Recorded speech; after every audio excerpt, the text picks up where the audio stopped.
500 यात्रा चैनल देख रहे सभी मित्रों को नमस्कार। हमने हड़प्पा सभ्यता ऑब्जेक्टिव टाइप या कंपटीशन टाइप जो क्वेश्चन कर रहे थे उनमें 20 क्वेश्चन कर लिए थे।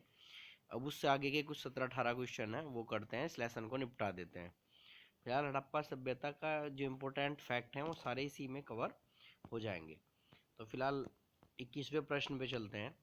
प्राचीन इतिहास का निर्माण किया गया, यानी किन किन के द्वारा प्राचीन इतिहास का निर्माण किया गया।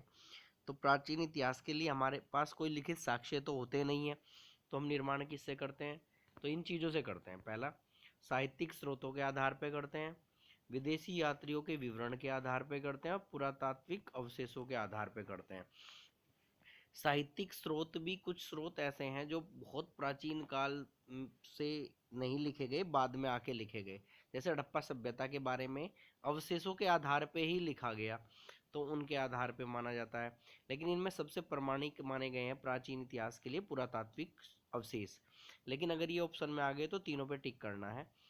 उसके बाद कालीबंगा भारत के किस राज्य में स्थित है? तो कालीबंगा बहुत महत्वपूर्ण है और ये राजस्थान में स्थित है। और यहाँ से दो चीज़ें मिली हैं, एक तो जुते हुए खेत के साक्ष्य मिले हैं और एक चूड़ियाँ मिली हैं यहाँ से। ये भी चीज़ नोट कर लेना आप लोग। उसके बाद गंदे पानी की निकासी की समुचित व्यवस्था सर्वप्रथम कहाँ देखने को मिलती है? तो पानी की निकासी की सबसे बढ़िया व्यवस्था मिलती है हमें सिंधु घाटी सभ्यता में सबसे पहले। उसके बाद सिंधु सभ्यता का बंदरगाह नगर कौन था? तो मैंने पहले भी बताया था आप लोगों को, गोदी बाड़े के नाम से भी पूछा गया था इसे कि गोदी बाड़ा कहाँ था या बंदरगाह कहाँ था? तो लोथल में, गुजरात में पड़ता है। कालीबंगा किस नदी के किनारे स्थित था? तो कालीबंगा जो है राजस्थान में पड़ता है, ऊपर पड़ा है, सरस्वती नदी के किनारे स्थित है, जिसे घग्गर भी कहा गया है। घग्गर भी लिख लेना तुम लोग। सिंधु सभ्यता में नर्तकी की मूर्ति कहाँ से मिली है? तो नर्तकी की जो मूर्ति मिली है वो मोहनजोदड़ो से मिली है। सिंधु सभ्यता का किस देश के साथ व्यापारिक संबंध था? तो देखो, मेसोपोटामिया, ईरान और अफगानिस्तान, तीनों देशों से उनका व्यापारिक संबंध था। सिंधुवासियों के प्रमुख देवता कौन थे? तो पाशुपति शिव या पाशुपति महादेव उनके प्रमुख देवता थे। सिंधु घाटी सभ्यता का कौन सा स्थल मृतकों के टीले के नाम से जाना जाता है? तो मृतकों का टीले के नाम से जिस शहर को जाना जाता है उसका नाम है मोहनजोदड़ो। और इसे सिंध का बाग भी कहा जाता है। तो सिंध का बाग किसे कहा जाता है? मोहनजोदड़ो को। इस तरीके से पूछ लेंगे वो। सिंधु सभ्यता में समाज का स्वरूप था? तो यहाँ माताओं की चलती थी, माताओं की से संबंधित या नारियों से संबंधित अधिकतर तस्वीरें मिली हैं, तो देख लेना तब जाके। तो कैसा कहा जाएगा? मात्र सत्तात्मक।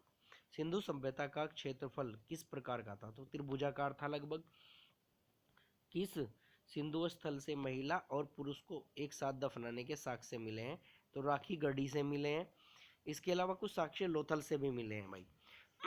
तो राखी गढ़ी वैसे प्रमुख रूप से माना जाता है, तो इसे देख लेना तुम लोग। और लोथल भी अगर ऑप्शन में है तब भी देख लेना। सिंधु घाटी सभ्यता में विशाल स्नानागार के अवशेष कहाँ से प्राप्त हुए हैं?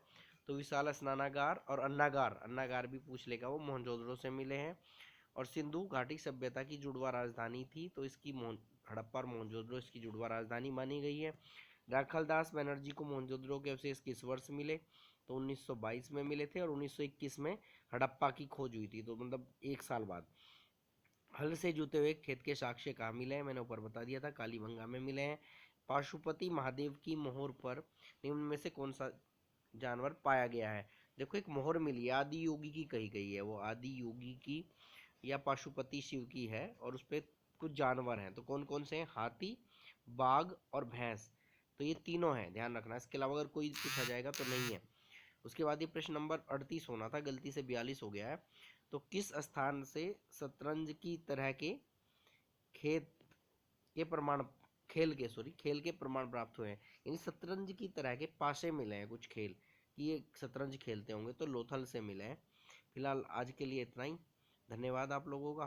और अगर किसी तरह की कोई समस्या हो, कुछ और ऑब्जेक्टिव पूछने हो, कुछ और करना हो तो बता देना भाई, प्रयास किया जाएगा। धन्यवाद।